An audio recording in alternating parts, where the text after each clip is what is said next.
Tout va bien. Alors voilà, nous voici enfin live avec notre super Maureen. Faites C'est pas l'erreur ça. de dire Maureen, ça passe pas Comme la bien. première fois, ouais. Ouais, c'est ça. Ça a quand même pris 2 semaines avant que tu me le dises. Tu vois, ça, c'est un tempérament d'aimable. Ouais, mais c'est parce qu'on s'est eu aussi beaucoup par écrit. Difficile de te Ouais, c'est l'expliquer ça. par écrit, hein. Ouais. Bon, alors, bienvenue sur ma chaîne. Je vais te présenter aux gens un peu qui es-tu, qu'est-ce que tu fais. Là. Bon, tu es belge, tu es de Liège, tu C'est es ça, la préparateur région. physique, Ouais. aussi slash enseignant un peu, je crois. C'est ça, j'ai plusieurs casquettes hein, ici. En fait, de formation, je suis ce qu'on appelle professeur d'éducation physique. Donc, Mhm, j'enseigne dans les écoles. Et à ce titre-là, je suis aussi maître en psychomotricité. Donc, c'est comme psychométricien. mhm, Donc, on peut travailler avec des enfants, des personnes plus âgées, avec des handicaps moteurs, etc. mhm, Donc voilà un petit peu tout ce que je fais. J'ai été aussi de nombreuses années entraîneur en athlétisme justement. mhm. Donc voilà un petit peu pour toutes les casquettes. Ici, c'est moins réglementé au niveau des certifications, en tout cas dans le coaching. OK. C'est un peu plus Voilà. large. C'est ça, on avait déjà eu une discussion là-dessus. Là. C'est un peu complexe. En étant enseignant, tu peux te balader un petit peu dans différents domaines, je crois. Là. C'est ce que j'avais compris. Voilà, c'est ça. Puis par défaut, tu devenais psychomotricien en même temps. C'est ce que j'avais compris, je crois. Oui, voilà. Bah, ici, c'était plutôt dans les écoles. On t'appelle et encore là, c'est tout un système, mais j'ai un petit peu touché à tout, en fait, Mhm, dans le milieu du sport. C'est ça qui est intéressant parce que tu vois un peu les différents publics, tu les mhm, confrontes, mais tu vois aussi les correspondances. Enfin, c'est assez passionnant. mhm. C'est quoi tu préfères, toi, maintenant? C'est de t'occuper. C'est quoi tu fais en ce moment comme travail, là, qu'est-ce qu'on peut dire à temps plein? Parce que là, si tu as plusieurs casquettes, il a fallu qu'il t'en porte Euh, une un peu plus que l'autre pour vivre. ouais, ben, c'est majoritairement du coaching, même si pour l'instant c'est compliqué en Belgique. Mhm. Donc, avec toutes les normes, Covid, c'est Ouais. compliqué. Majoritairement, c'est coaching, préparation physique. On fait du COVID Euh, à ton plan. on fait du Covid à temps plein. Ouais, top. J'ai trop laissé le masque aujourd'hui. Ouais. Là, toi, tu portes le masque là, pour travailler? Ouais, sauf quand tu es en extérieur, tu as tes distances, tu peux te permettre de l'enlever, mais OK. sinon, tu es quand même pas mal embêté, ouais. Nous, ils nous font porter le masque maintenant à l'extérieur quand on est avec des inconnus, des gens qui ne sont pas dans notre famille immédiate. C'est fou, hein. C'est un peu n'importe quoi. Tu penses de quoi pour ça par rapport au sport, le port du masque Ah pendant le ben, geste sportif? moi, ça m'arrive que j'ai des gens qui veulent le laisser, mais plutôt parce que allez, c'est rendu obligatoire. Ouais. Mais moi, je suis contre, donc automatiquement, ben, je le porte. Je dis, ben, je le garde pour moi, mais vous tracassez pas, enlevez-le.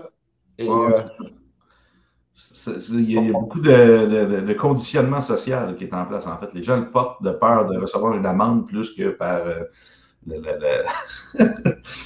le- la nécessité physique, en fait, là, le besoin ou la peur d'être malade en tant que tel. Là. Ouais. Et puis même, rien que quand je montre un exercice, je le sens bien, je le fais 10 secondes, je suis à bout de souffle. Mhm. Donc, faire des exercices sur une séance complète avec un masque, C'est bon, pas top. Bon, pas convaincu. je me suis battu beaucoup au Québec pour ça. J'ai fait des vidéos, etc., ces trucs-là. Là. Évidemment, ça sème beaucoup de controverses parce que les gens, ils veulent être socialement acceptés, évidemment, hein, même si ils ne Mhm. croient pas tous que c'est efficace, mais ils vont faire à semblant que c'est important et que pour eux, c'est bien. Il y en a qui vont croire aussi qu'il y a une science derrière ça, mais moi, ma job, c'est un peu de comprendre la physiologie humaine, comprendre les mécanismes de Exact. respiration et de savoir lire aussi des études en santé. Puis définitivement, c'est une grosse controverse. Là, la science ne tient pas la route par rapport à ça. Mais bref, c'était pas le but de la discussion. Ça reste que je ne suis pas tout seul au moins à avoir cet avis-là. Un professionnel qui s'occupe du sport et de la santé des gens, vous voyez bien que ça ne tourne pas rond. Surtout à l'extérieur, il dit que c'est 19 fois moins de propagation de virus à l'extérieur. 19 fois moins. Ouais, ça, tu m'en apprends, je ne savais pas. J'étais déjà pas pro-science du masque de toute manière, on est dans des pièces avec des échangeurs d'air, on a toujours à l'intérieur recyclé la même air, même s'il y a des filtres. Je me dis, dehors, 19 fois moins de propagation. C'est complètement surréel porter un masque. On va juste dire bonjour aux gens ici. Salut Facebook user, je ne sais pas tu es qui, mais bonjour. Viens en paix, j'espère. Salut Vicky, long time no see. Et bonjour Jana, notre fidèle Jana qui est toujours là. Génique. OK, voilà. Là, tu passes beaucoup de temps à coacher, c'est ça que tu me disais. Majoritairement, tu t'occupes plus de jeunes, de personnes âgées, d'enfants avec des difficultés. Je sais que tu as un peu d'intérêt pour tout ça. Oui, le public est assez varié, c'est-à-dire que j'ai des équipes, pour l'instant c'est coupé parce que Covid étant là, mais j'ai des équipes sportives, par exemple j'ai une équipe de hockey, de rugby, Mm-hmm. par intermittence j'ai des équipes de foot, mais foot européen. Ouais, Euh, du soccer, comme on dit nous, chez nous. ouais, c'est ça, c'est ça. Ici, pour l'instant, ben, c'est des personnes en individuel. Et là, ben, j'ai un public assez hétérogène. C'est-à-dire que, par exemple, j'ai deux personnes. J'ai une personne qui sont plus âgées. J'en ai une qui a Alzheimer. Ah, intéressant. Euh, Ah, tu peux l'avoir qui a plusieurs fois par jour, c'est bien. complexe. Ouais, je ne l'ai pas plusieurs fois par jour, mais euh, donc ouais, j'ai cette personne-là. Puis j'ai sa femme qui a des problématiques de genoux. OK. Je pense que avec ton niveau 2, quand je le ferai, il y a pas mal de choses que je vais débloquer Dans parce qu'il y Sensory a, 1, niveau 2, Sensory 1, partie 2, celle avec les non, soucis d'activation neurologique. ben, avec l'INP2, c'est Ah, ça? IMP2, c'est C'est avec les les voies énergétiques. méridiens. Les méridiens. OK, ouais, Oui, ouais. OK, je c'est savais pas ça. que tu l'avais fait. OK. Voilà, non, ça, je ne l'ai pas encore fait. OK. Et je suis sûr que là derrière, il y a moyen de gratter beaucoup de choses. Mhm. Je peux apporter mon aide. Donc oui, et puis alors après, ben, il y a des personnes qui veulent simplement se remettre au goût du jour, en forme, Mhm. qui veulent accomplir certains objectifs, des changements physiques, simplement corporels, avoir un beau corps. Et puis il y en a d'autres, c'est juste pour se dépenser, parce que elles ne voient plus personne, elles bougent plus, elles se, comment dire, elles s'ankylosent un peu, Mhm. elles restent enfermées dans une routine. Et donc c'est vraiment très vaste, très vaste. Niveau nutrition, je ne sais pas comment. Il y a quelque chose de vraiment intéressant pour nous, les Nord-Américains, que notre alimentation est exécrable. La qualité des aliments est exécrable. Première chose que j'ai réalisée, ça fait plus de 10 ans que je vais à chaque année, plusieurs fois par année en France, en Europe. C'est ma maison pour moi, là, maintenant, là, selon moi. En Belgique, les gens sont plus gras qu'en France, on va dire la vraie chose. Il y a un morphotype qui est différent, plus prompt à manger un petit peu plus abondant, sont plus dans l'abondance, sont un petit peu plus dans le festif, je dirais que la France, la bière aussi, ça fait engraisser. Bon, juste la nature, les chocolats, les gaufres, les ça, bon, c'est Ouais, des aliments c'est beaucoup. plus C'est beaucoup riches, ça aussi, hein. un peu plus estrogéniques aussi, ouais, exact. Versus la France, qui vont manger longtemps. Ils vont manger beaucoup de viande, beaucoup de gras, beaucoup de choses comme ça, mais le vin rouge, beaucoup moins populaire selon moi que la Belgique. La Belgique, ça ressemble au Québec dans cette tradition-là. Je veux dire, Ouais. on aime les desserts beaucoup, on aime les friandises, on aime la bière aussi. C'est très estrogénique, la bière. L'estrogène, ça va être le tueur de testostérone, donc on tue notre masse musculaire. La différence, par contre, ici, c'est que les gens vont aller beaucoup plus dans le culturisme que dans le sport aussi. Donc, physiquement, on va avoir l'air plus musclé. Ouais. Mais au niveau performance athlétique, je te dirais que c'est un fiasco ici. Là. Les gens, ils ont de l'air en forme, mais ils ne sont pas nécessairement en forme. Ça a été mon choc un peu en Europe, que j'ai vu que tout le monde avait, les gens qui marchent dans la rue, juste la marche. La biomécanique de la marche en Europe est bien meilleure qu'ici. Ici, les gens sont lourdeaux, marchent un peu n'importe comment. Tu Ah ouais. hallucinerais si tu viendrais, tu ferais hey, qu'est-ce qui se passe ici? Tandis qu'en Europe, les gens sont habitués de marcher au quotidien.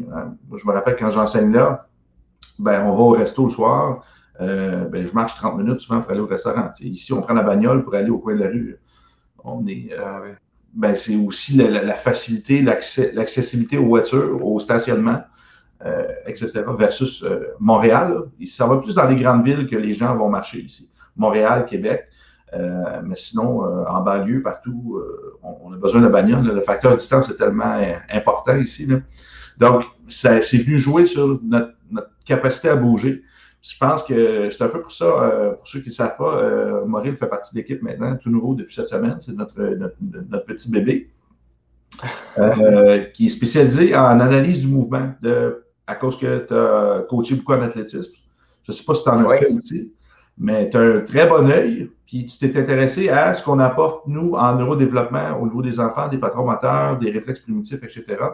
Puis c'est un peu là que l'Institut, on fait une transition parce que oui, on s'occupe de la thérapie, on s'occupe des médecines énergétiques, des thérapies manuelles, cognitives, neurodéveloppementales, mais on avait des formations en sport directement. Mais on n'avait pas l'entre-deux, c'est-à-dire un bébé, on regarde est-ce que son réflexe palmaire, plantaire, tonique, symétrique, du cou, asymétrique, peu importe.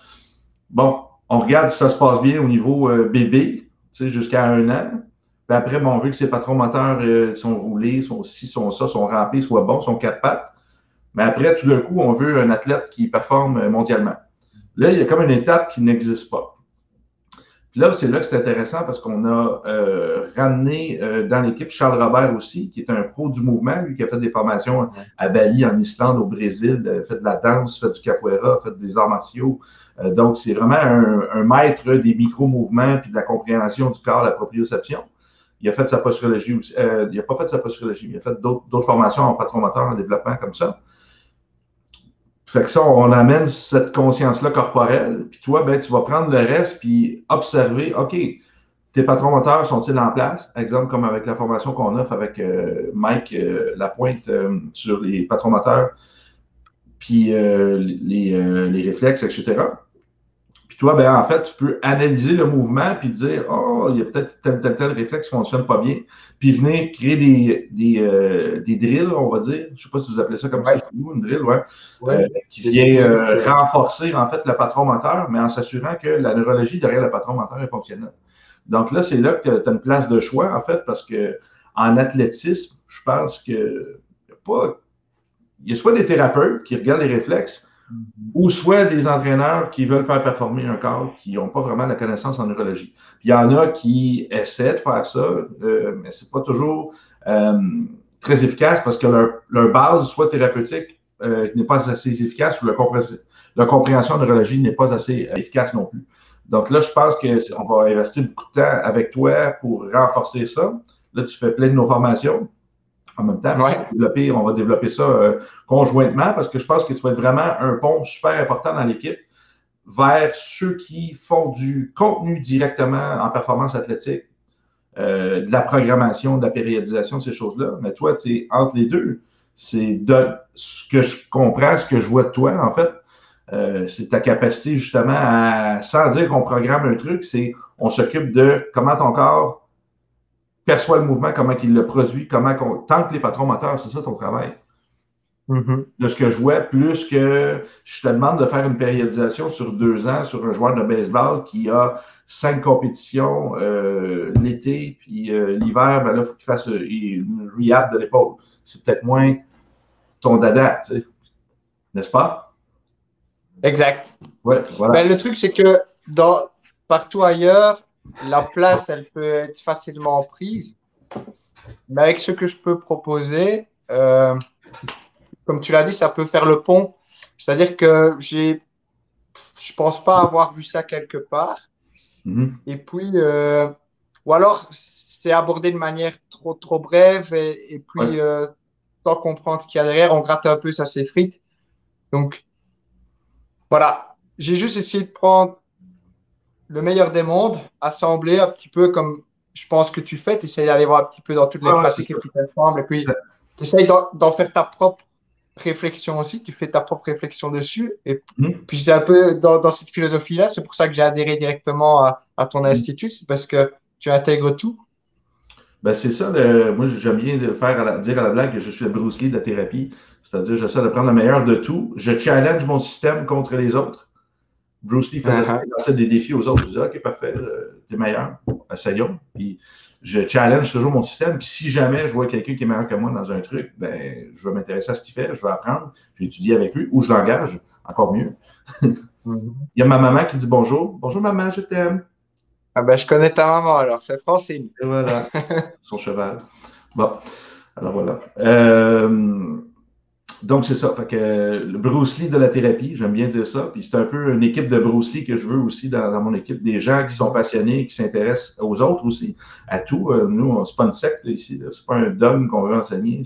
On veut habituer les gens à réfléchir et aller chercher une certaine profondeur au niveau des sujets. Puis un coup qu'on a acquis une certaine profondeur, ben là, on peut aller travailler avec une expérience de terrain puis mettre à l'épreuve nos outils. Puis s'il y a quelque chose qui ne fonctionne pas bien, on recule, on va chercher d'autres informations. Puis on veut des gens qui sont toujours en train d'avancer comme ça. Là, ça va quand même bien parce qu'on est rendu une trentaine dans l'équipe. Ils ne sont pas tous actifs comme ils devraient parce que nous, on est en train de faire un énorme casse-tête. Puis des fois, il faut commencer avec les tours. Hein? Quand on fait un casse-tête, c'est toujours plus facile de commencer avec les coins. Puis c'est un peu ça qu'on est en train de faire. Là, avec toi, on commence à rentrer un petit peu à l'intérieur. Puis on va aller dans des trucs de plus en plus spécialisés au centre, de plus en plus complexes. Mais la plupart des gens, ils veulent être différents, se démarquer, puis là, ils vont présenter ce qu'il y a dans le centre. Mais les gens, ils ne sont pas capables d'absorber cette information-là. C'est pour ça qu'au début, quand j'ai commencé dans l'industrie de l'enseignement, je montrais des trucs, des tricks, des choses qui ont l'air cool. Je montrais des trucs de réinterne, des affaires comme ça. Puis les gens étaient là, waouh, c'est spectaculaire, ou des mobilisations d'articulation. Mais derrière ça, c'était quoi? Les gens ne pouvaient pas faire les liens. Tout ce qu'ils voyaient, c'était le feu d'artifice. Mais ils ne voyaient pas tout le travail, la recherche qu'il y a en arrière. Puis là, je me suis dit, bon, ça suffit. Je ne veux pas être. Là, ça amenait beaucoup de confrontations parce qu'il y a des spécialistes de santé qui, exemple, qui ont une vision peut-être plus fermée un peu. Ils ont un segment de l'équation du corps humain. Puis là, ils venaient me piquer sur ce que je montrais parce qu'ils ne comprenaient pas pourquoi je montrais ça comme ça. Puis ça venait un peu chambouler, peut-être aussi, ça venait éveiller certains trucs en eux. Puis là, je me suis dit, bon, ben, il faut commencer à montrer ça différemment. Il faut commencer à aller vers les bases. Malheureusement, ce n'est pas nécessairement les bases qui font que tu deviens riche dans l'industrie. Mais c'est ce qui fait que le New Era va devenir l'institut de formation la plus complète au monde. Moi, c'est comme ça que je la vois. Parce qu'on va faire une prise en charge. Par exemple, tes préparateurs physiques. Moi, toi, tu me dis, je suis intéressé par les problèmes biomèques reliés à déficience neurologique, proprioceptive, blablabla. Cool, ben, je vais te prendre la main, je vais te montrer le chemin à suivre. Mais si tu me dis, moi, je suis ici, ce que je veux, c'est amener des gens en compétition sur un stage, faire du bodybuilding. OK, ben, tu es préparateur physique aussi, mais je vais te prendre la main différemment. Je vais t'amener vers nos formations de nutrition, nos formations d'hypertrophie, un développement X. Mais il fallait qu'on ait une structure pour ça. Il fallait qu'on ait des partenaires aussi pour ça. Parce que si je veux le meilleur expert en hypertrophie, ben, il faut que j'aille voir un tel. Si je veux le meilleur en mouvement spécifique, exemple, oui, ton but, c'est d'aller sur un stage, faire la compétition de bodybuilding, mais ton quad, il n'arrive pas à développer à gauche, ton côté gauche, à cause que, je vais sortir un gros mot, ton noyau Indinger-Westphal ne fait pas son travail de ce côté-là, parce que ton troisième nerf crânien, il ne fait pas son travail pour réagir à la lumière correctement à cause d'une fatigue du système nerveux central. Puis là, ben, finalement, tu ne prends pas assez de nutriments de ce côté-là parce que ton hémisphère droit n'est pas assez activé. Donc là, moi, ma stratégie, ça va être de créer une stimulation sensorielle dans tes capteurs, exemple, à gauche, pour forcer ton noyau Indinger-Westphal, qui est monsieur anabolisme dans ton corps, qui va ramener des nutriments vers tes muscles puis évacuer des déchets pour que tu aies une meilleure hypertrophie à gauche. Ben, tu sais, là, je dis ça comme ça, c'est cool, mais je pourrais faire un truc comme ça, je l'ai déjà fait, en fait, des vidéos comme ça, mais je ferais juste une vidéo, puis je montrais ça, ce truc-là, mais les gens voudraient reproduire le truc, puis ils ne comprendraient pas qu'il y a une conséquence. Si je stimule le mauvais hémisphère, je peux faire le bordel encore de la personne. Puis pourquoi l'hémisphère est en sous-capacité? C'est un déficit sensoriel ou c'est un manque de lumière dans son œil ou de son dans son oreille gauche? Tu sais, il y a des choses qui sont complexes là-dedans. J'ai décidé de plus faire du fast food neurology, puis je vais me concentrer sur une vraie anamnèse une vraie prise de décision. Puis comme ça, il y a beaucoup moins de danger aussi, puis il y a beaucoup plus de résultats. On n'a pas un résultat qui dure quelques temps. On a une permanence qu'on crée en utilisant la neuroplasticité à bon escient. Donc, c'est un peu là que j'en suis. Puis je pense que tu comprends ça parce que tu fais nos formations, puis tu commences à voir que ta plateforme va être beaucoup plus solide que si tu fais seulement un cours sur les réflexes classiques. Là, je ne veux pas dire de nom parce que mon but, c'est pas faire parce que ceux qui ont fait des trucs classiques, c'est qui nous ont permis de mettre des bases plus poussées maintenant. Donc, il faut avoir du respect pour nos ancêtres et nos prédécesseurs, mais il faut aussi éventuellement avancer. Puis, je trouve ça dommage que certains qui sont là, qui travaillent encore à l'ancienne, ben, ils n'ont pas toujours continué à suivre les nouvelles recherches puis voir que je pourrais augmenter mon matériel que j'ai qui est déjà excellent puis faire de quoi d'encore mieux. Puis c'est un peu là que j'essaie de m'imposer dans le domaine. Je me dis, si la journée, vous me voyez ralentir et arrêter de chercher, il est temps que je passe le flambeau à quelqu'un. Ça veut dire que j'ai perdu la passion. Ouais. Hein? Bonjour, Raphaël. Salut, une autre super fan. Donc, attends une minute, Jana qui a dit quelque chose. Es-tu reconnu par mon association de massothérapie? En fait, nos formations, vu qu'on a changé de nom, on est encore en transition, c'est en train de se finaliser. On passe de Institut Neuroperformance à New Era. Puis on ne voulait pas payer, parce qu'il faut payer chaque association professionnelle pour qu'ils nous reconnaissent. Donc, à 500 $ chaque, il y en a plusieurs. Hein? Puis on est dans plusieurs pays, donc ça devient problématique. On s'est dit qu'on allait attendre que la transition pour New Era ait fait avant de mettre ça en avant-plan. Mais, qu'est-ce que ça donne? C'est juste qu'ils peuvent reconnaître les heures de formation que tu fais, mais moi, ce que je te dis, si tu veux être reconnu, utilise les méthodes, tu vas avoir des résultats et ça va être beaucoup plus intéressant d'être reconnu par tes clients, patients, que par une association pour qu'elle te crédite un 14 heures dans ton année. Selon moi, 14 heures dans l'année, je fais ça par semaine en études minimum. Souvent, puisque les associations vont nous demander de faire des heures de formation de plus, puis conséquemment, ils vont dire, ben là, tu as atteint ton quota d'heures avec nous, fait que tu peux rester dans l'association. C'est un peu pour ça qu'elle me pose la question. Mais on va mettre du pushing auprès des ordres et des associations. Il fallait juste finir la transition. Mais d'ici ce temps-là, je te recommande de faire tes formations avec nous quand même. Donc, j'aimerais ça que tu me parles un peu, Mauriel, de ta vision un peu de peut-être des sources d'inspiration. Je suis à l'aise avec le fait que tu me parles que tu as fait un peu de Brain Gym, moi aussi. Tu as fait aussi de Paul Landon aussi. Très fort, Paul, dans les exercices kinesthésiques. Donc, les mouvements, qui a apporté énormément, dont lui a apporté, il traduisait, il écrivait des cours pour Brain Gym, justement. C'est là que je l'ai connu, M. Landon. Donc, entre autres, puis là, ben, on a fait évoluer le système parce qu'on a fait plusieurs autres écoles ensuite avec tout ça. Là. Mais j'aimerais ça que tu me parles peut-être de toi. Comment tu as amené ça à l'athlétisme? Parce que tu m'as envoyé des vidéos que tu as faites avec tes clients, ou clientes, en fait, que je trouvais très efficace là, dans son travail. C'était un beau mouvement sportif, donc ça veut dire qu'il était bien coaché aussi, donc félicitations. Mais tu as apporté des belles variantes qui provenaient, je crois, de nos trucs de stimulation hémisphérique que j'ai pu reconnaître. Et j'aimerais ça que tu me parles un peu de tes inspirations, de tes méthodes, puis qu'est-ce que tu vois, puis qu'est-ce que tu as le goût d'essayer aussi, peut-être qu'on peut tout de suite aller dans le futur avec tout ça. Ben écoute, peut-être revenir très loin en arrière. Donc, moi, tu sais bien, je suis issu de l'athlétisme. Enfin, j'ai beaucoup donné des cours là-bas. Donc là, j'avais des jeunes. Et là, la problématique, c'est qu'il faut les garder motivés parce que faire des gammes athlétiques, c'est comme des gammes de musique. Tu les répètes et tu peux passer du temps à les répéter. Mais ça revient toujours pour essayer que ça s'ancre. Donc, ce qui s'est passé, c'est que... au fer rouge dans le cervelet. Exact, c'est ça, comme dans ta formation niveau 1. Et donc, du coup... ce qui s'est passé, c'est que tu as 7 fondamentaux en athlétisme. Tu as la coordination, tu as les appuis, les alignements. On en avait parlé l'autre jour. Hein. Tu as le rythme. Tu as le fait d'être solide, le fait d'utiliser tes segments libres. Solide, tu veux dire stable?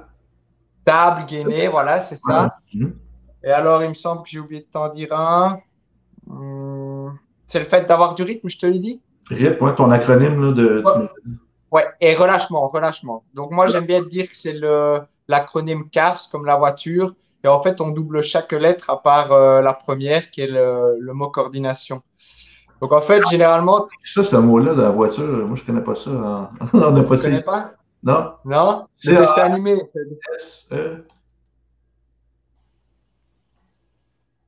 De quoi? Comment il s'écrit ton auto, tu dis à cette lettre? Ben, c'est ARS, je crois, hein. Ouais, C-A-R-S. Cars, ouais, ça c'est en anglais, c'est pour 4 lettres. Là, ok, c'est Ouais. parce que. Ok, tu Et utilises moi, oui, les mêmes lettres dedans. Ok. c'était pour faciliter l'apprentissage, pour qu'il reste dans la mémoire de mes élèves. Ok. Et donc, ce qui se passe, c'est que dans les gammes athlétiques, c'est souvent la même chose qui ressort. Les entraîneurs sont pas plus, enfin, ils ne regardent pas plus que ça. Ils balancent une gamme et puis finalement, ils ne respectent pas les critères. Donc, moi, je me suis dit, j'ai envie qu'ils soient bien échauffés, j'ai envie de me le retransférer, j'ai envie de les garder éveillés quand je fais mes gammes. Et le problème, c'est quand ils revenaient dans les fils, ils étaient plus, euh, ils étaient plus avec moi, ils étaient en train de parler, discuter. Et donc, il fallait que je trouve chaque fois des trucs pour les garder éveillés, pour en même temps améliorer la complexité et le transfert. Mhm. Et donc, ça, c'était du temps où j'étais encore en club et où je travaillais. Et puis, partout où j'ai travaillé dans la préparation physique, j'ai toujours tenu à cœur de travailler mes gammes athlétiques, même avec des sportifs dans le hockey. Parce que dans le hockey, il faut savoir que hockey sur gazon, bah, tu as quand même le stick en main, donc tu immobilises tout le haut du corps, mais tu mobilises beaucoup le bas du corps, avec beaucoup de blessures aussi souvent. Euh, donc il y a eu ça, et puis il y a un an, avec le confinement, j'ai beaucoup suivi tout ce qui était réflexe archaïque. J'en avais déjà entendu parler. Je croyais que ça se résumait un peu à, tu sais, faire des trucs au sol. Mhm. Je savais qu'il y avait des notions de latéralité, mais un peu de système vestibulaire, visuel, mais sans trop comprendre. Et puis, c'était difficile d'aller chercher de l'info là-bas parce qu'il y avait encore très peu de livres traduits il y a un an, de l'anglais au français. Il n'y avait pas encore. Paul Landon a fait beaucoup ce travail-là, il a traduit beaucoup de livres. Et puis, les gens ont été très généreux aussi. S'il te plaît? Comment sa traductrice, en fait. Ouais, peut-être. Ouais, dans les- Ok. Et puis, les gens ont été aussi très généreux. En fait, il y a des pratiques qui ont été beaucoup plus mises en avant. La posture et les réflexes ont été beaucoup mis en avant. Mhm. Moi, j'avais déjà entendu parler de toi il y a quelques années, mais sur YouTube, tu partages quelques vidéos, tu comprends pas trop. Alors, et puis ça s'éloigne un peu. Et puis, au fur et à mesure que tu prends de la connaissance dans ton métier, bah, tu te dis, je vais gratter plus loin.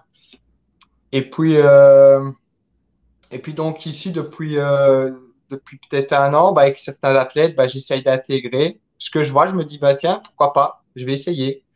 Et puis, j'ai une problématique, et c'est un peu comme toi, tu l'enseignes, hein, tu vois un problème, il y a un besoin quelque part, donc tu te dis, il faut le résoudre. C'est un Mhm. peu ça que tu dis dans Ouais, tes formations. effectivement. Mhm. Et donc, ben, moi, c'est un petit peu ça. Et puis, je me dis, bon, au niveau sensoriel, qu'est-ce que je peux faire pour aider la personne? Qu'est-ce que je peux faire en termes de consignes que je peux donner?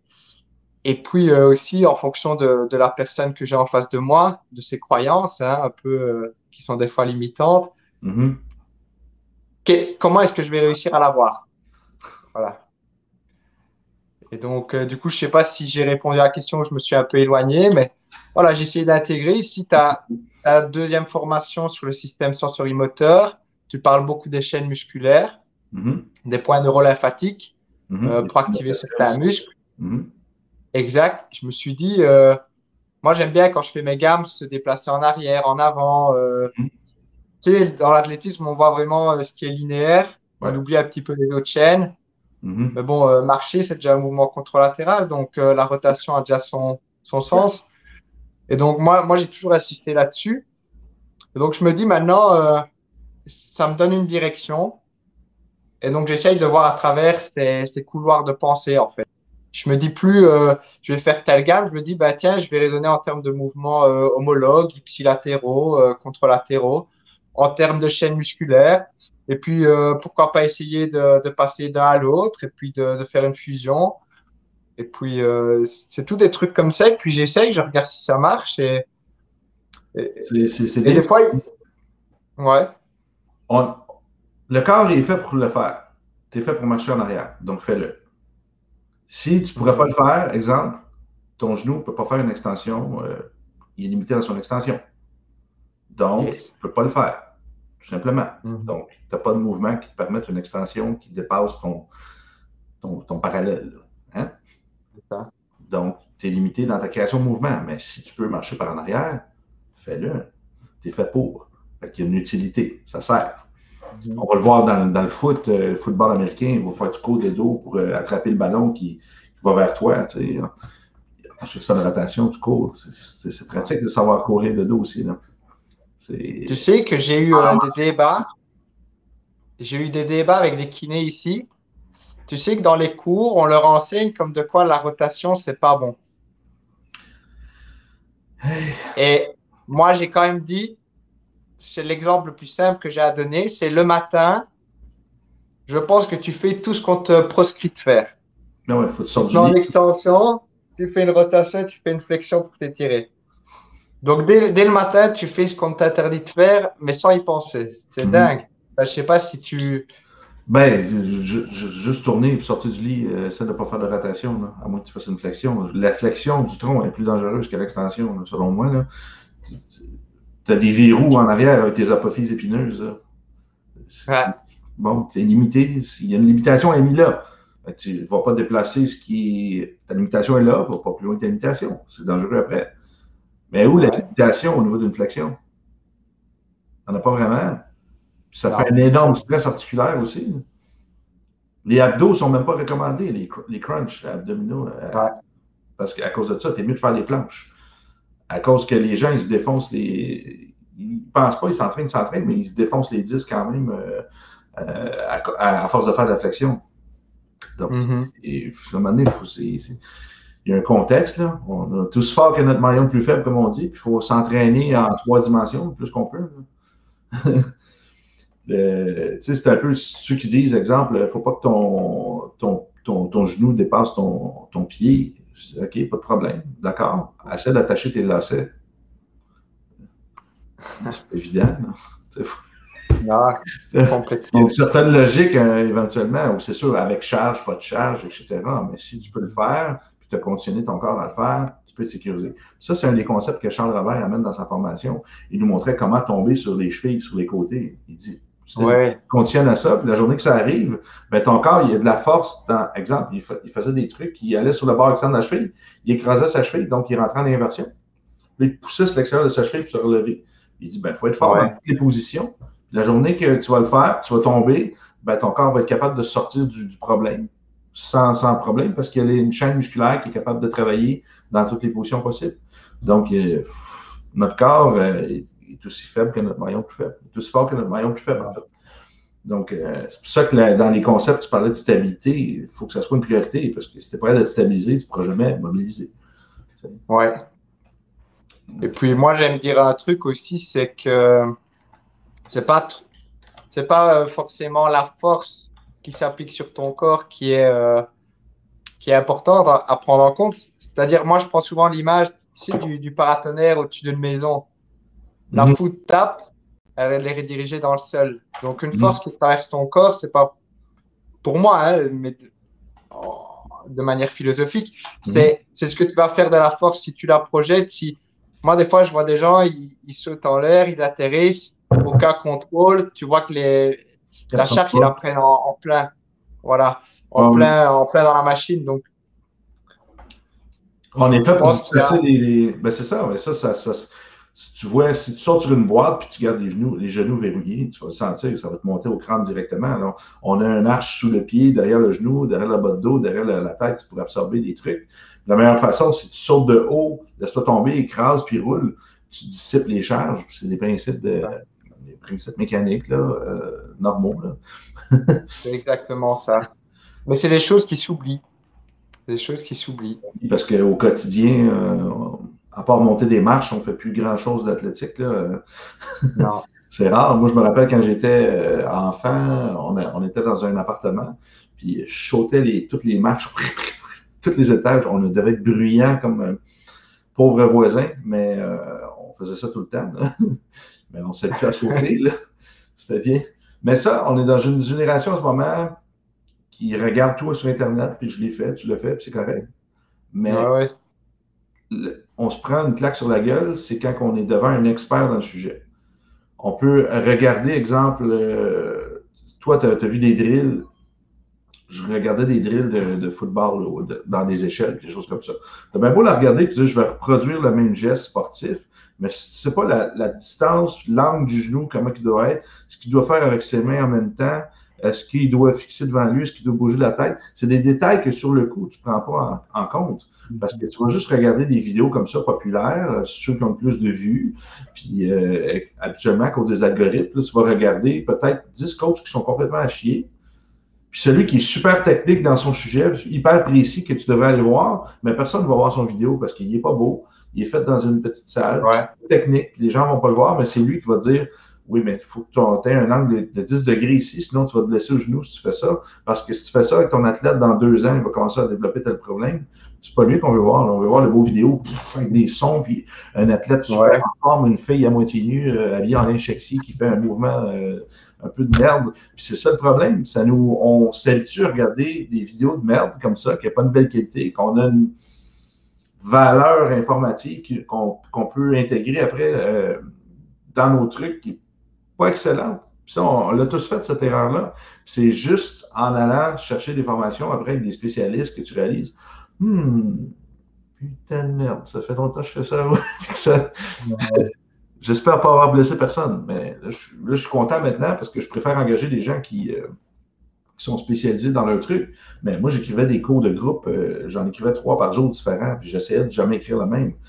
C'est sûr que j'ai voulu reproduire des mouvements des fois, puis j'avais pas la compréhension d'un mouvement parfait de chaque articulation dans l'espace pour un mouvement sportif précis pour tous les sports. Oublie ça, là, ça prend des spécialistes aussi. Il faut apprendre avec les spécialistes, mais il faut se permettre d'être un peu généraliste aussi, selon moi. C'est-à-dire essayer le plus de choses qu'on peut.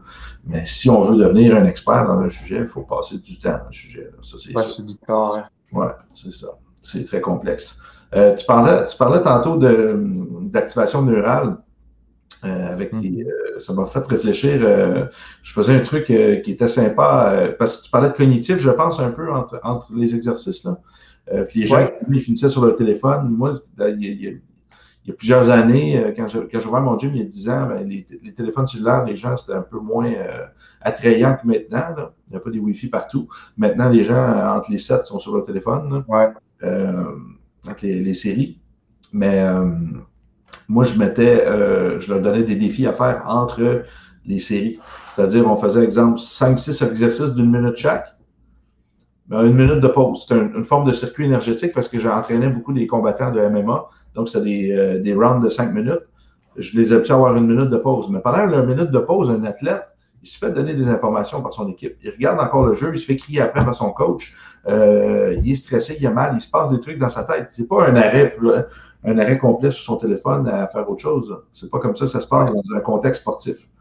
Surtout à MMA, que vous êtes deux en face de l'autre, tu t'es pris des coups plein la gueule, tu retournes dans ton coin, tu repenses à ce qui s'est mal passé, ce qui s'en vient, t'es peur, t'es ici, ton coach te crie après, pendant que l'autre, il te joue dans le visage pour tes ecchymoses, puis l'autre qui fait boire de l'eau, puis les gens qui crient autour de toi. C'est jamais tranquille dans l'esprit d'un athlète qui performe à un certain niveau. T'sais? Donc, qu'est-ce que je faisais, c'est que je me suis spécialisé à développer des trucs cognitifs assez intenses. Des fois, c'était un demi-ballon que je mettais à l'envers, instable. La personne devait être debout dessus pendant sa récupération d'une minute. Puis, il fallait qu'elle défasse des nœuds de corde des yeux fermés. Ah ouais! Reposant. C'était des choses comme ça. C'était zéro reposant, mais ça gardait leur esprit. Les muscles pouvaient se reposer un peu, mais l'esprit était en feu. Là. Il y avait des stimulus qui arrivaient de partout. Un autre jeu que j'avais bien aimé, là, je te dis des trucs qui me reviennent en mémoire comme ça, c'était des épingles à linge que j'avais mis, des épingles pour tenir les vêtements sur les cordes à linge. Vous avez ça? Oui, on a ça aussi. Des chiffres de 1 à 100. Okay? D'écrit 1, 2, 3. J'avais plein d'épingles de couleurs différentes. Puis il y avait quelques-uns que j'avais mis des bloopers, des blagues. C'était écrit un faux chiffre ou des conneries comme ça. Donc, les personnes, moi, je les mettais en désordre. Puis avant la journée, là, je les épinglais sur 3 cordes différentes. Fait que là, exemple, il était 5 dans le cours. Là, pendant leur minute de pause, il fallait qu'ils prennent les épingles en ordre croissant, c'est-à-dire qu'ils prennent de 1 à 2, 3, 4, qu'ils trouvent. Fait que là, pendant la minute, il fallait qu'ils fassent ça. Mais tant qu'ils n'avaient pas tout trouvé les épingles en ordre, ils allaient faire des rounds. On s'est déjà rendu à 7 rounds comme ça. Plus ils sont fatigués mentalement, moins qu'ils voient les trucs, c'était l'enfer. Puis là, ben, ça les a fait en équipe aussi, parce qu'ils sont 5, il y en a toujours 2 qui sont intenses, qui regardent, puis les autres qui font rien. Mais si tu fais rien, tu vas faire des rounds de plus, ça va être ta faute. Ouais. Fait que ça, c'était cool. J'ai fait un truc comme toi, j'ai déjà fait des trucs comme toi avec des expressions et qu'il faut relier. Donc, tu fais de l'intermittent, donc il y a un temps de course, puisque là, c'était dans des sports collectifs. Récup à 2, donc c'était par paire, elle devait essayer de concurrencer les autres. Et donc pendant ce temps-là, elle devait essayer de trouver l'expression et de remplir le truc le plus vite possible. Et donc tu avais aussi cette. Mais avec la fatigue qui s'accumulait, donc c'était assez sympa. Ouais. C'est des choses que vous pouvez essayer, ça, que c'est vraiment intéressant parce qu'on voit que le cognitif des gens, un athlète, tous les athlètes à haut niveau, ils ont des capacités physiques exceptionnelles. Hein? On le voit, les athlètes mondiaux, les athlètes dans les équipes pro, ils ont tous des capacités exceptionnelles, physique, endurance, force, etc. Ce qui va faire la différence entre le meilleur au monde et l'autre, c'est sa capacité à rester concentré tout au long de la partie. Donc, à travailler avec ces choses-là, on voit des gros changements. On active plein de parties de cerveau en même temps aussi. Donc, plus il y a de parties de cerveau qui travaillent en même temps, plus c'est performant, selon moi. Des fois, c'était trouvez-moi 15 animaux qui commencent par la lettre A. Fait que là, c'était des trucs comme ça. C'est vrai. Ouais, c'est ça. Fait que là, j'avais des listes, j'écrivais, puis on en rajoutait quand quelqu'un écrivait un truc nouveau. Ah, mais il n'était pas dedans. Fait qu'on y allait comme ça. Fait que c'était cool. Là. À chaque round, on changeait de lettre, pour pas que les gens, pendant qu'ils travaillaient, qu'ils repensent à leur truc. Là. Fait que là, je les sortais de leur zone de confort. C'était bien, cette fun. Ouais, c'était vraiment le fun. Des jeux de chaises musicales, de ballons musicales. On avait 4 bossus, exemple, on était 5. Fait que là, les gens, la musique tournait. Puis ça, c'était des préactivations avant de faire le sport. Fait que activer le système nerveux. Donc, les personnes, la musique jouait. Puis quand la musique arrêtait, il fallait qu'ils sautent sur un bossu. Mais là, ils sautent sur le bossu, c'était instable, il tombait, puis l'autre embarquait. Fait que là, celui qui n'avait pas de bossu, ben là, il fallait qu'il fasse 10 burpees, exemple. Ouais, génial. Oh, on s'est amusé. Des jeux un foulard dans le dos, des combats d'attraper le foulard à l'autre, un contre l'autre. Ouais. On a fait tellement de trucs pour activer, mais ça, c'est génial parce qu'on sous-estime l'activation neurologique.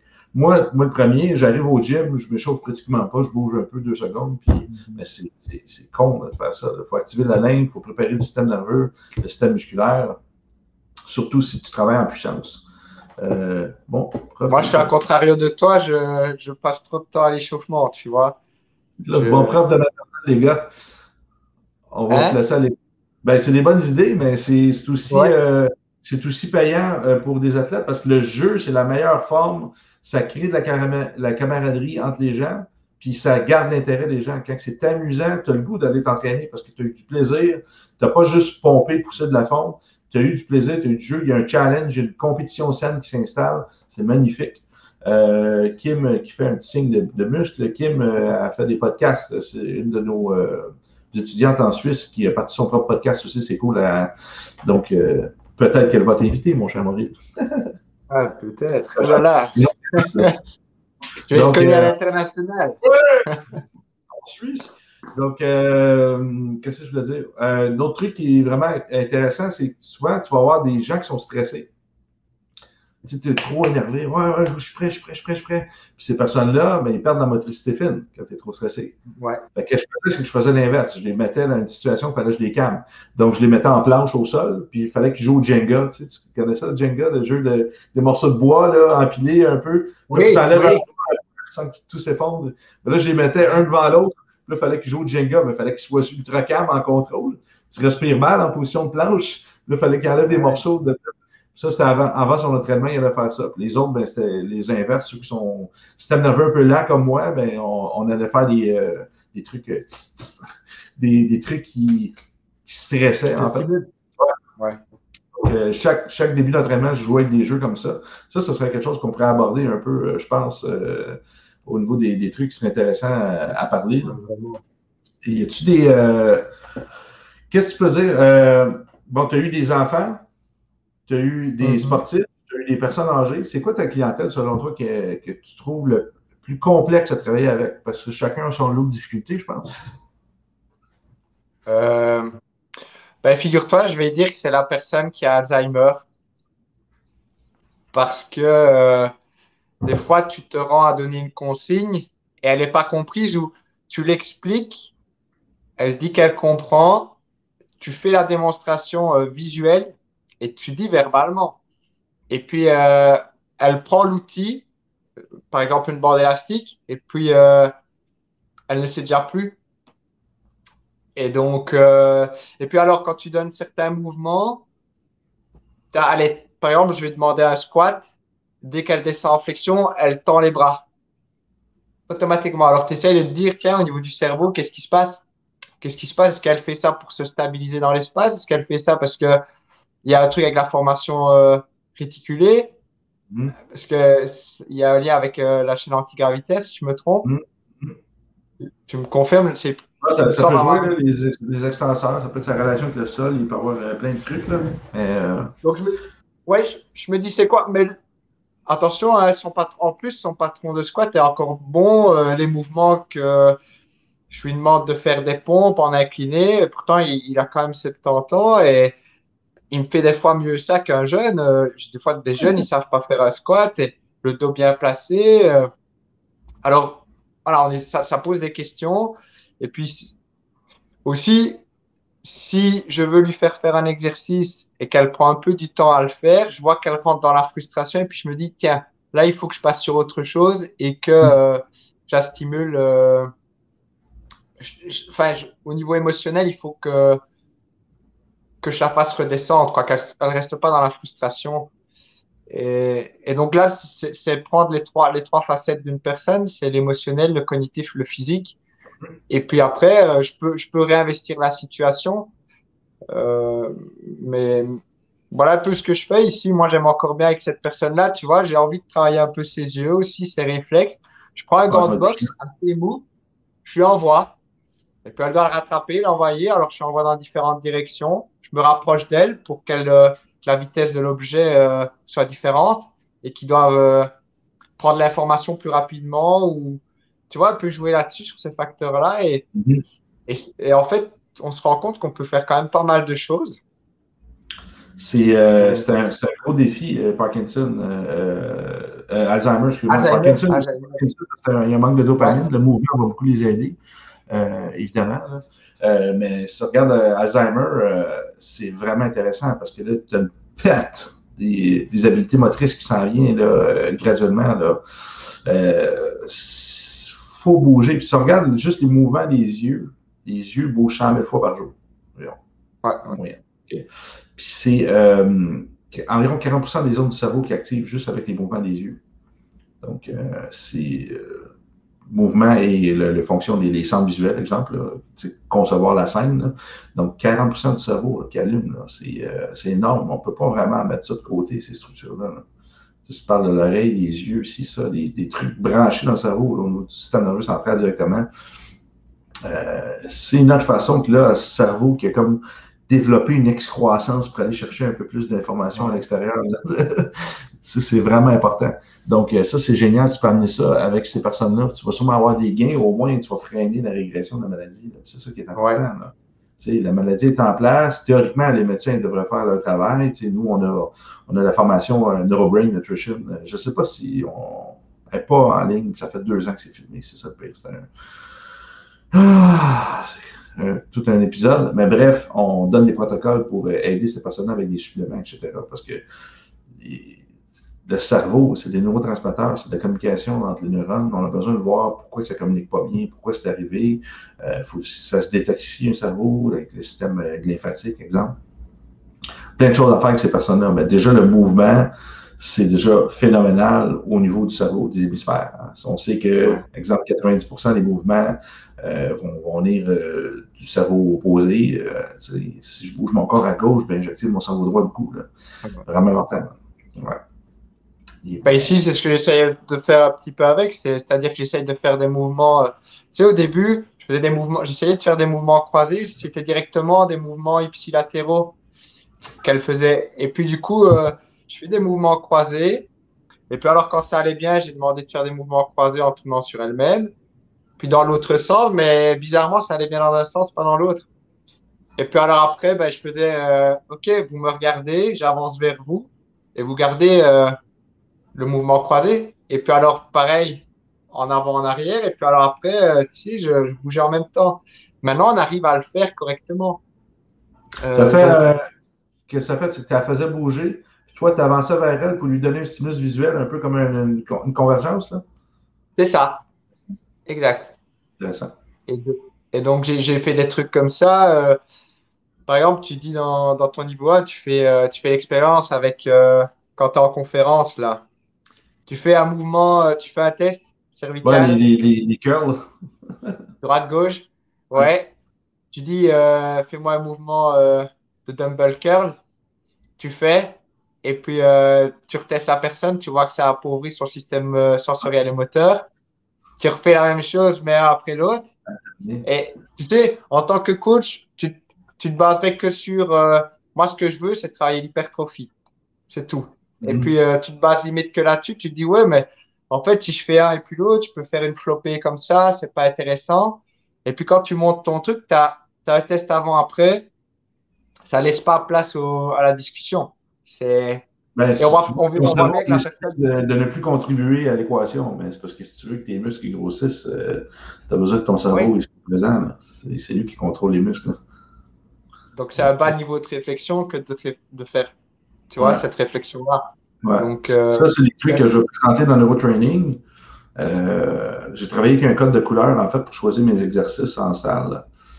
Mais pour ça, je veux que les gens aient fait ta formation à toi avant, qu'ils comprennent OK. les bases en euro, etc. Parce que là, on va aller dans des concepts beaucoup plus loin, puis il faut vraiment qu'ils soient capables de maîtriser des plateformes comme celle que tu vas mettre en place avec deux niveaux qu'on parlait un peu dans la formation qui va s'appeler Mhm. du réflexe au mouvement sportif. Mouvement sportif. Justement, la pub Yes. devrait sortir à l'instant même. Poum. De toi qui rentre dans l'équipe, et l'autre pub, elle s'en vient aussi. T'es à l'honneur en ce moment. C'est ton. Comment tu viens de passer ton pic de gloire? Il y a une minute, tu étais là Mon même. heure de gloire. La minute de gloire, elle vient de passer. Donc, puis si on parle, on a parlé des personnes âgées, on va garder notre sujet de prédilection pour la fin, mais si tu regardes au niveau des enfants, c'est quoi le défi que tu aurais avec eux? Parce que l'attention, ça devient un défi, l'émotionnel aussi, c'est quand même intéressant. Ben écoute, si tu veux, moi j'ai travaillé il y a 2 ans de ça dans ce qu'on appelle une école privée hein, par ici, c'est-à-dire que c'est pas payé par l'État, donc c'est les Mhm. parents qui payent et Mhm. qui injectent Ouais, leur ouais, propre on argent, aussi. ça fait bien Ouais. sûr plus cher. Mhm. Et donc c'était dans ce qu'on appelle le secondaire, je sais pas si vous appelez Ouais, ça on comme a ça, ce c'est au-dessus secondaire de ici 12 aussi. ans. C'est juste la France qui sont bizarres, là, le lycée, le petit-déj. On est d'accord. Et du coup, j'avais un élève comme ça qui avait un peu du mal. C'était un élève très intelligent, très curieux, mais ça n'allait pas aux examens, ça pêchait. Et donc, la directrice savait un peu ce que je faisais. Elle m'a laissé un petit peu travailler sur lui. J'ai fait des réflexes archaïques avec mon bas niveau de connaissance à ce niveau-là par rapport à ce que je voyais. Je savais l'appliquer, mais j'allais un petit peu à la grosse louche. Tu vois un peu? À Et l'époque, donc, avant que tu deviennes une à légende. l'époque, c'est ça. C'est ça. Et puis, ça a été de mieux en mieux au niveau émotionnel, cognitif, physique, moins de douleur au niveau du dos, meilleure posture. Tu vois, il y a un peu tout, tout qui a été couvert. Avec le Et jeune, puis, ça? s'il te plaît, Avec le jeune, ça. C'est avec le magnifique. jeune, ouais, Ça, je vais 14-15 me ans. garder une parenthèse pour ça, posture et école. Puis ça, c'est un beau sujet, ça. OK. Ouais. Continue, je te laisse. Et puis, du coup, cet élève-là a arrêté d'aller à cette école-là, mais les parents m'ont demandé de continuer. Mhm.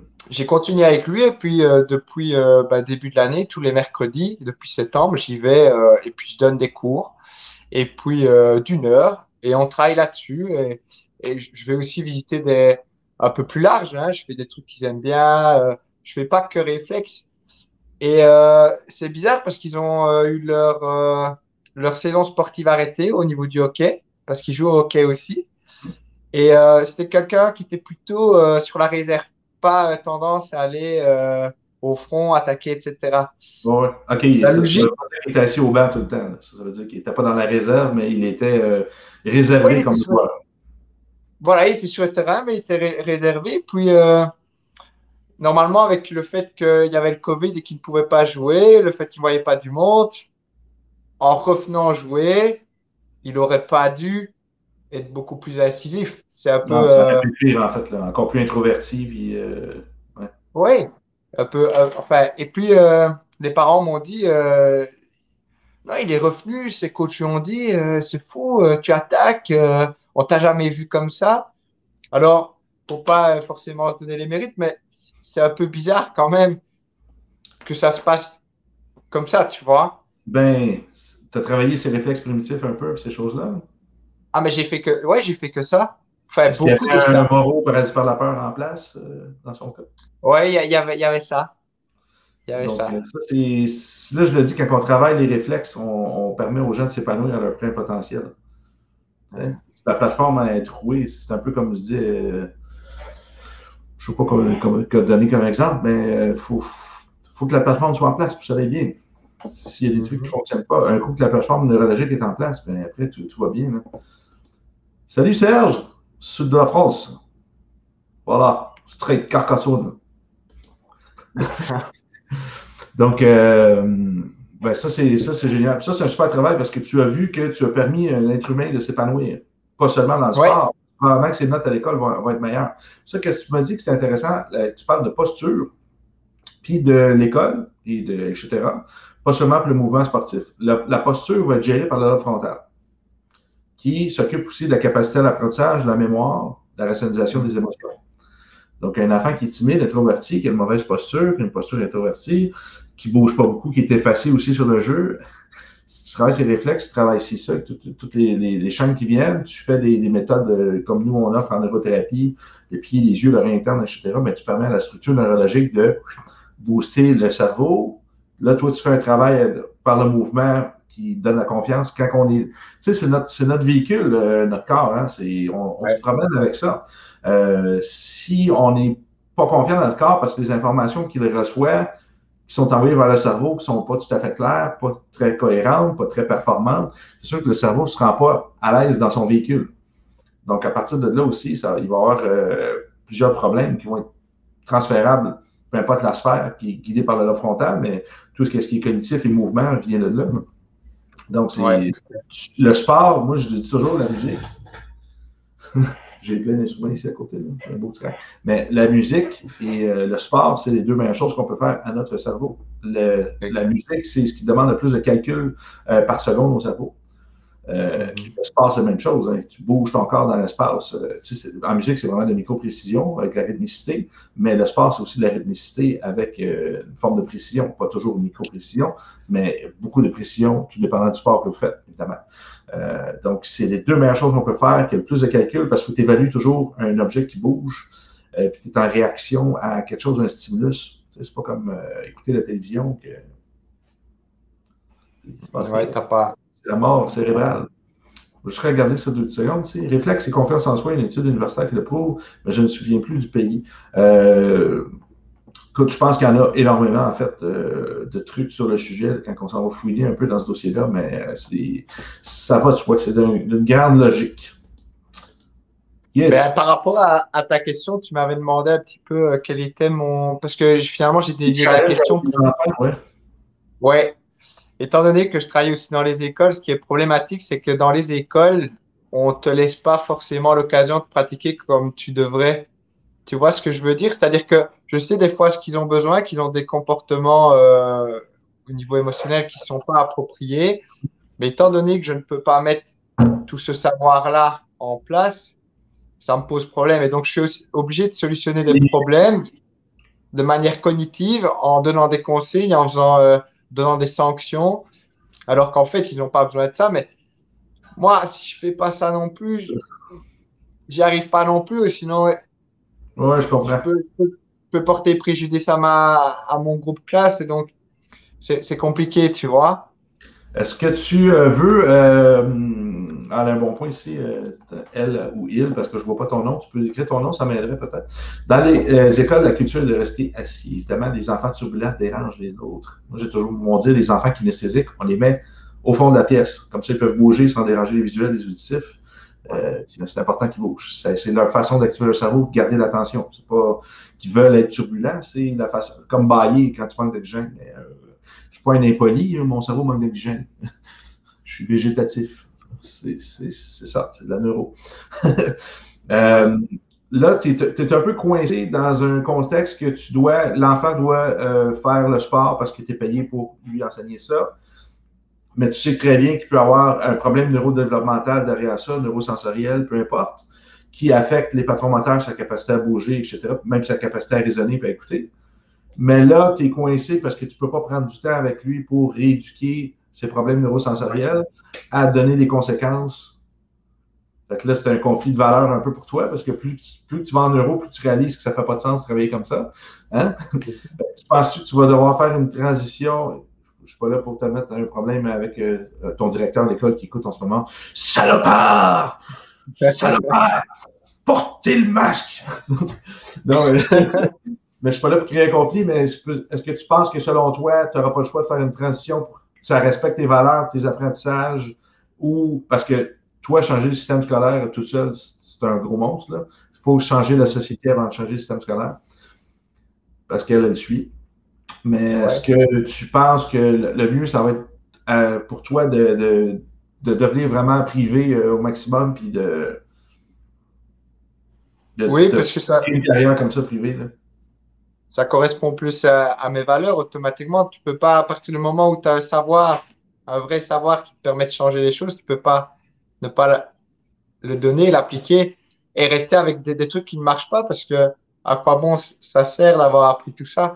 Mm-hmm. Donc, Ce que j'ai fait, moi, en clinique, hein, je fais les ordres ont voulu me tabasser. Hein. ouais, Mais c'est ça, quand tu vas un peu à compte courant, tu amènes des trucs nouveaux qui fonctionnent, mais là, ça chamboule un peu les mœurs. C'est la même chose si toi, tu commences à appliquer des choses, exemple en salle de sport, puis tu as l'autre professeur qui regarde, puis pourquoi tu fais ça? Mais là, hein? Là, ben, les étudiants vont commencer à dire, ouais, ben, j'ai plus de résultats comme ça. Puis lui, ben, ton collègue qui ne ferait pas ça, il va commencer à se sentir mal aussi. Il n'aimera pas ça nécessairement. Là ça crée de l'insécurité un peu partout. Là.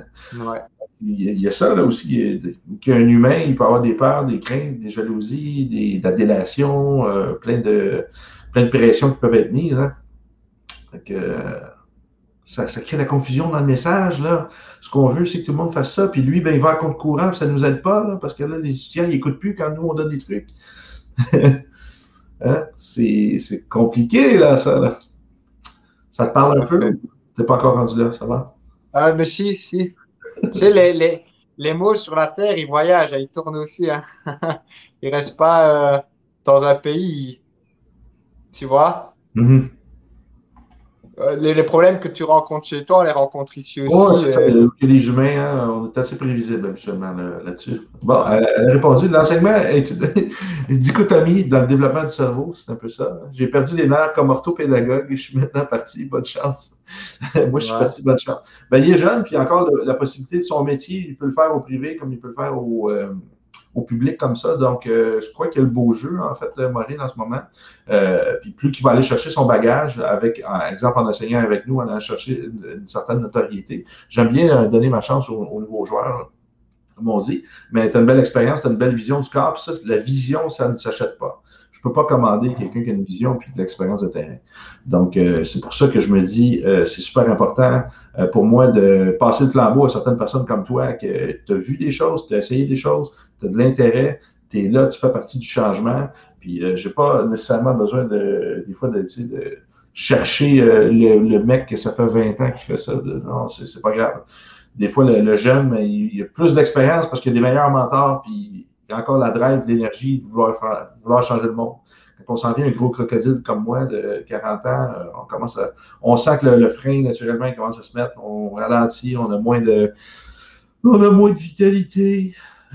Ouais, c'est déjà pas mal. 7 jours sur 7 à travailler, c'est ça que tu me dis? 7 Ouais, jours, 12 heures par jour? ouais. Donc, ça fait plusieurs années que je fais ça, mais ben, ça me prend d'autres malades comme moi qui veulent contribuer à ça. Si on veut que New Era devienne s'installe dans la place qu'elle mérite, ça va prendre d'autres drivers, comme on dit, d'autres personnes qui mettent du combustible dans le moteur. Ouais. Parce que seul, avec ce monde qui va très, très rapidement, puis que justement, c'est vrai, t'es vieux. Ben, je m'en viens quand même vieux pour faire autant de travail, je te le dis, c'est la merde. Je comprends, ouais. Je suis pas comme vous, là, moi, assis à boire du vin toute la journée, tranquille, là, pépère. Non, je te taquine. Non, mais on travaille tous très fort comme on peut, puis tu as un boulot assez exigeant, Serge. Serge répare des maisons. C'est quand même, c'est pas un boulot de tarlouse. Ouais. Qu'est-ce que je veux dire? Donc, si on finit avec sa femme fait tout. Si on. OK, ben c'est Marie. Salut Marie, là, je t'ai reconnu, là. Ouais, sa femme fait tout. Elle fait plus de choses que moi pour le bébé, par exemple. Ça, c'est définitivement. J'aimerais que tu me parles un peu des athlètes. Là, si on ouvre la porte de l'athlétisme, ta vision par rapport à ça, puis comment tu penses que tu vas pouvoir transformer ça, ce monde-là, ce monde de vieux dinosaures croulants qui font les mêmes drills depuis toujours, ou la nouvelle génération qui ne font que regarder des vidéos sur YouTube et penser qu'ils ont tout compris. Comment tu te positionnes? C'est déjà de faire en sorte qu'ils comprennent que les concepts qu'ils enseignent, faut les comprendre. Oui. C'est-à-dire qu'ils enseignent des choses qu'ils ne comprennent pas et qu'ils ne savent pas faire évoluer. Je pense que, enfin, je crois que tu le dis justement dans une de tes formations, l'être humain, c'est de l'homéostasie et c'est de l'évolution. Mm-hmm. C'est ça que tu dis. Peut-être, j'ai peut-être dit ça un moment donné. Ouais, tu as dit ça et je pense il y a un moment où quand tu arrives dans le haut niveau, tu arrives à un stade où tu stagnes. Euh, le sportif, il a plus vraiment besoin de toi. Donc, c'est à toi de trouver comment créer aussi un environnement qui est stimulant. Mm. Moi, par exemple, je peux donner des exercices, je peux donner des consignes et qui finalement, c'est le contexte qui va donner de l'efficacité à l'exercice. Je sais pas si je peux utiliser du matériel, par exemple. Je peux utiliser Ouais. du matériel et le disposer d'une certaine manière pour faire en sorte que l'apprentissage ait lieu et que j'ai des correspondances au niveau neurologique. Mm-hmm. Les mouvements, par exemple, contralatéraux, si je demande de prendre une petite balle de tennis dans la main droite, par exemple, je demande à la faire passer sous la jambe gauche, mais par l'intérieur, j'ai ce mouvement croisé là. Par contre, si je demande de faire avec la main droite à l'extérieur de la jambe droite, c'est un mouvement qui devient ipsilatéral. Mm-hmm. Donc, mon objet devient source d'apprentissage. Ouais. Tu vois un peu ce que je veux dire. Ouais. Et j'ai pas besoin Ça rajoute de la me... spécificité aussi quand tu rajoutes des objets aussi. Là. Oui, et j'ai pas besoin de me perdre dans des consignes qui sont difficiles à faire comprendre. Et, tu sais, la personne, elle vient à la salle ou, ou peu importe, à l'extérieur, avec peut-être un niveau attentionnel qui est diminué. Mm-hmm. Il y a eu les enfants juste avant, il y a eu le travail, et puis je suis une fille, c'est la fin du mois, tu vois, enfin, t'as tout un tas de trucs. Et puis je dois encore venir, et puis il va me redonner des informations que je vais devoir intégrer. Et puis, donc, sélectionner le matériel que tu vas utiliser, ça a de l'importance. Et ça, par exemple, je le vois chez aucun entraîneur. On fait ça et on donne tout le temps les mêmes consignes. On fait du saut en longueur. Je prends l'exemple du saut en longueur. Va plus Ouais. vite. Et en fait, tu vois à chaque fois les entraîneurs sur le bout de la piste qui te font va plus vite. Ah ouais? Mais va plus vite. Si tu es entraîneur, tu restes là pendant 1 heure et demie à côté du bac à sable et tu vas lui dire va plus vite et tu lui fais ce signe-là pour dire qu'il faut mettre plus de fréquence. Je sais pas, il y a que moi qui ai l'impression de ne pas comprendre. Et tu as des personnes comme ça qui mettent des personnes au JO et qui donnent des consignes comme ça. Et toi, tu es là, tu découpes. Par exemple, je prends l'exemple je sais pas moi, de la course. Tu fais un 100 mètres, tu as le départ en start.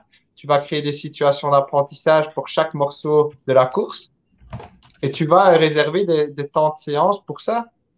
Et lui, il va juste dire, je veux que ça aille plus vite.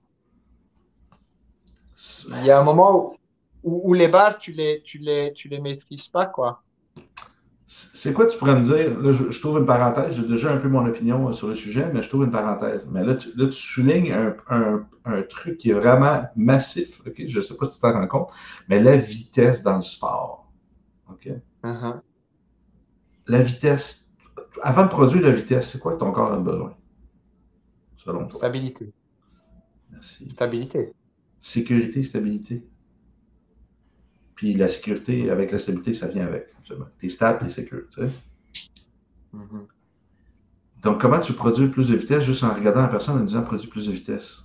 Si à chaque fois qu'il met le pied au sol, il y a un récepteur dans son pied qui ne fonctionne pas bien, ou il y a un œil qui ne converge, ou n'importe quoi, ou il se met dans une chaîne latérale qui est dysfonctionnelle à gauche, il ne peut pas produire de vitesse. Son corps, il fait arrête, arrête, arrête, c'est ce qu'il veut. Puis là, tu vas juste programmer, renforcer un patron moteur d'insécurité à l'infini. Ouais.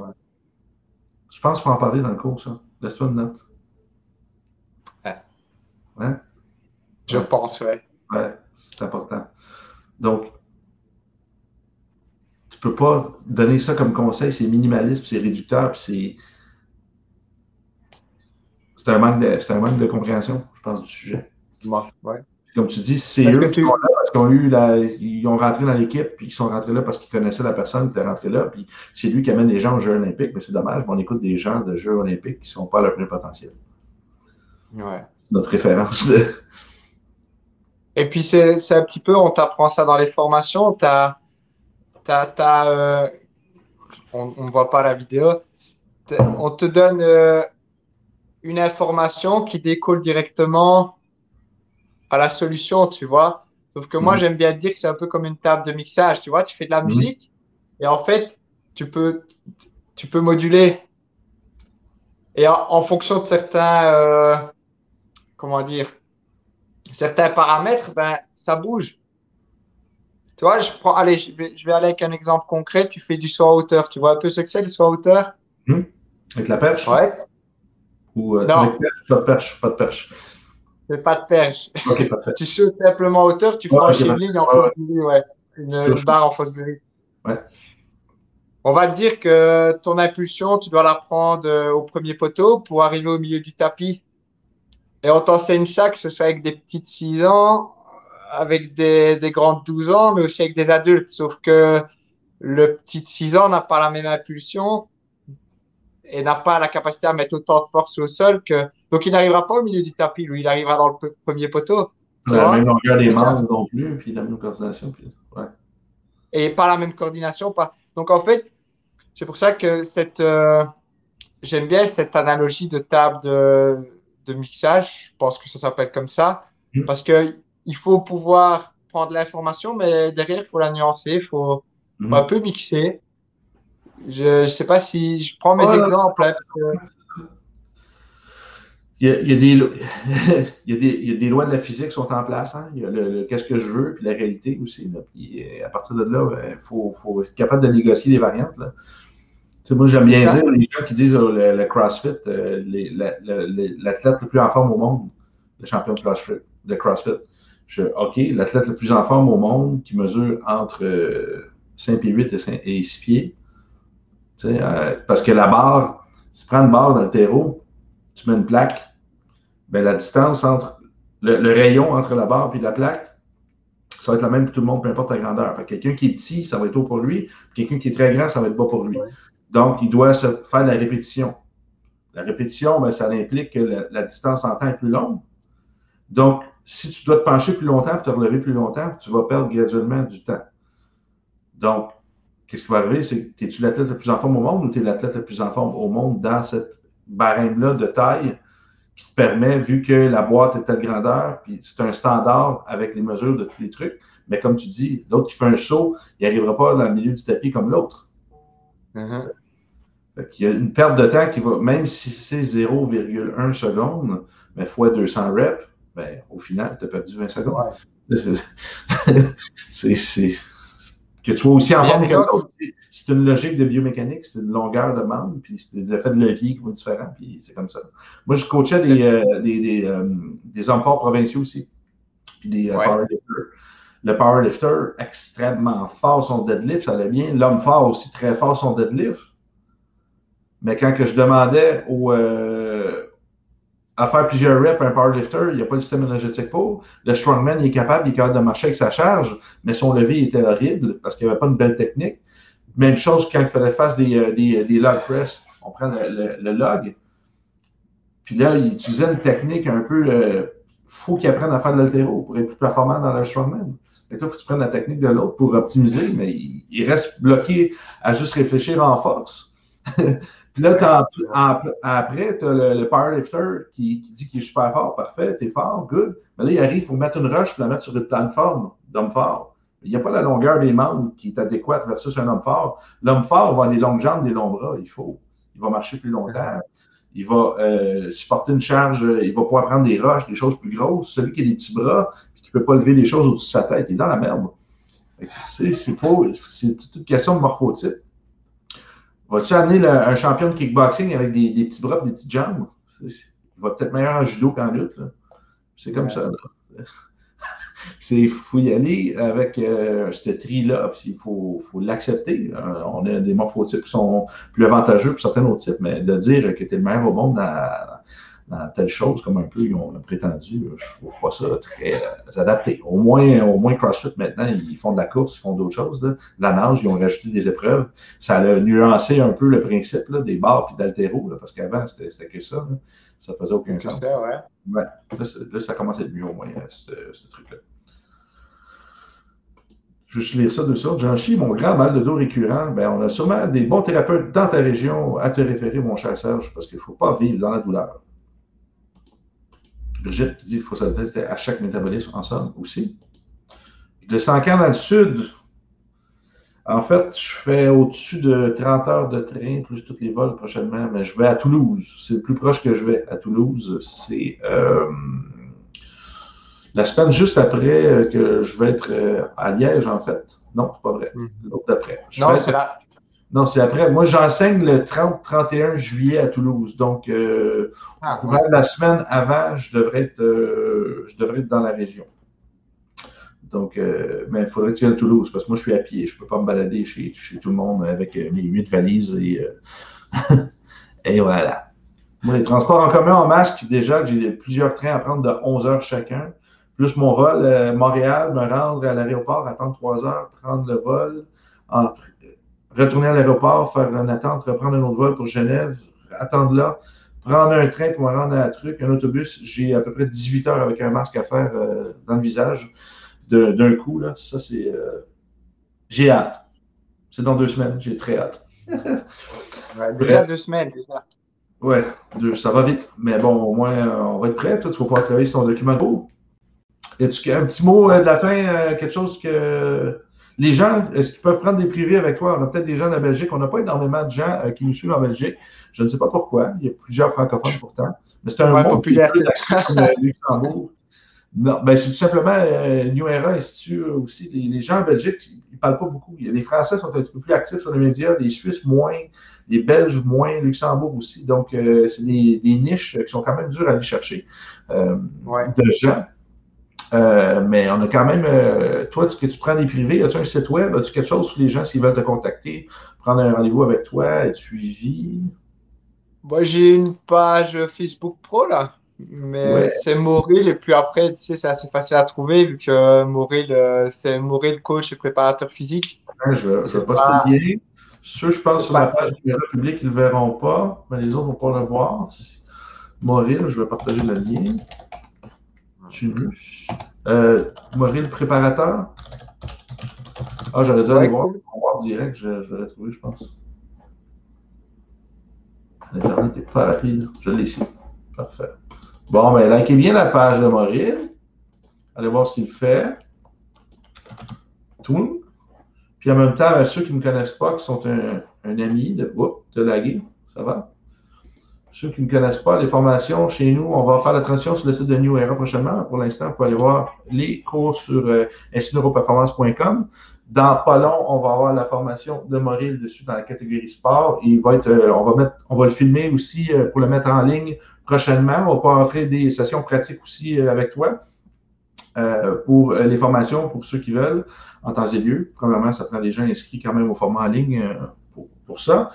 Puis peut-être qu'octobre, peut-être qu'on va être prêt pour sortir le niveau 2, qui sait? Qui sait? Sait-on jamais. Qui sait? Alors, on va y aller comme ça.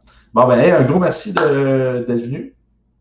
Merci à toi. J'espère que les gens, vous avez beaucoup appris. Un petit pouce, un petit cœur, un petit partage, si vous avez aimé ça, si vous trouvez ça intéressant, pertinent. Bref, on a parlé de plusieurs choses, l'éducation, le sport, les maladies d'Alzheimer, les enfants, l'apprentissage d'école.